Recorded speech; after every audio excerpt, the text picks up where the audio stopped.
What is up, guys? This is Linthio coming at you with an updated version for Herald of Perfection for the formats of October the 1st, 2014 to December 31st. So I'm going to go straight into it. This is just the updated version for it. Good old Spirit Herald of Perfection. So first off, we have the 3 Herald of Perfection. Very standard, your normal boss monster, and just the main win condition. The 1 Saphira, we only play 1 because I feel any more is cloggy. I understand that people run 2 and 2, but I don't really see the point because I know that you can search out Herald of Perfection quite easily, but you want to get hit to him straight away, so having more of him in the deck just makes sense to me. I have tested a lot of ratios with these, and the 3 to 1 just works really nicely for me. Then we have the 3 Manju, your main searcher, the best searcher for rituals in my opinion, and he's just a boss, so we play 3. If I could play more, I probably would. Then we play 3 Megami, your ARA targets. Because you have 4 rituals, you need to bump it up now.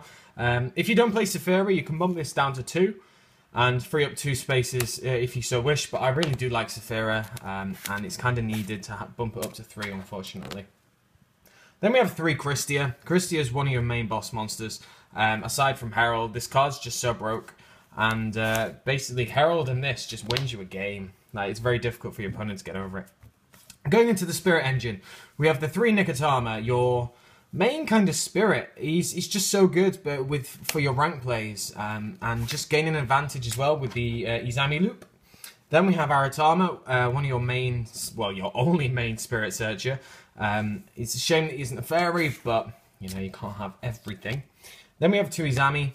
The main, as I said before, the main loop is you can discard Nikotama with its effect to get another spirit back from the grave and then draw one, because Nikotama's gone to the graveyard when there's a spirit on board. And if you have Nikotama in hand and grave, you can recycle them. So you discard 1 Nikotama, get the other Nikotama back, and then draw. You can't discard Nikotama and then get it the same one back, because technically you can do that if you have another spirit in grave, but the fact that you go discard and then add it back, it misses its requirement because it has to be in the graveyard.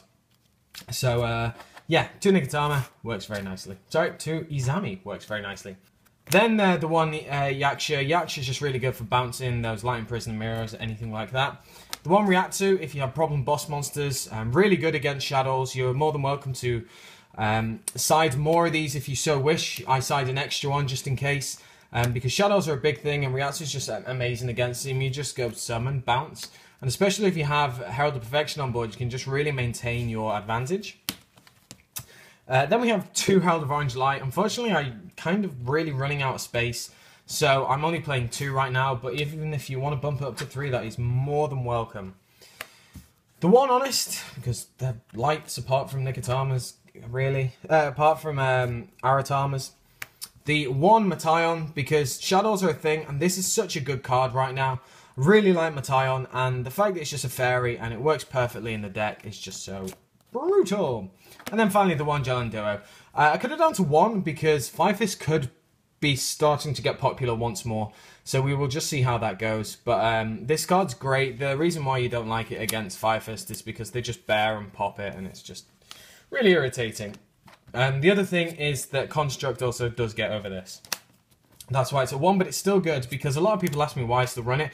Do not forget, you can use this 1 tribute for Christia. So if you just set it, they attack into it, next turn you can just be like, Christia? And even though it's a normal summon Christia, it's still a fucking Christia. Then, going on to spells, we have 2 Advanced Ritual Art, your main, you know, ritual card. I really wish that would go to 3 sometime soon. Then we have the 3 Preparation Rites. We have 4 targets, so it only makes sense to play 3. 3 Upstart Goblin. This is just for a speed, to keep up consistency. The important thing with playing Upstart, because you do obviously have vanillas in the deck, you need to be clever on when you actually play the Upstart. So for example, if you've got Herald of Perfection in hand, and you've also got a Manju, you want to play, and this, you want to play the Manju to search out the ARA, then play ARA, to discard, to pay the cost to get 1 out, and then you play the Upstart, because you want to minimize the risk of taking those normal vanillas out of your deck. So it's all about being clever when to play the Upstart. It's not just an instant draw play, so you do have to think about that. Raigeki, one of the brand new cards that have come back into the game.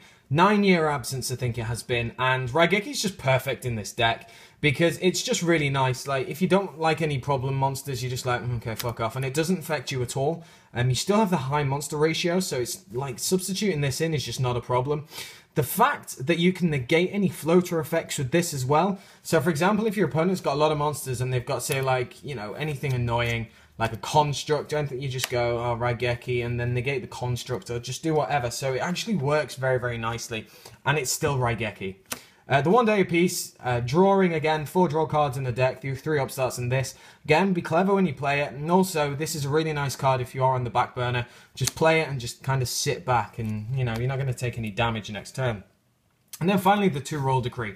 Opted for 2 Roll Decree over the Vanities because there are a lot of trap cards out there right now. A lot of really annoying trap cards that we really don't want to see. So the Royal Decree is kind of imperative, in my opinion. It's been testing a lot better than Vanities.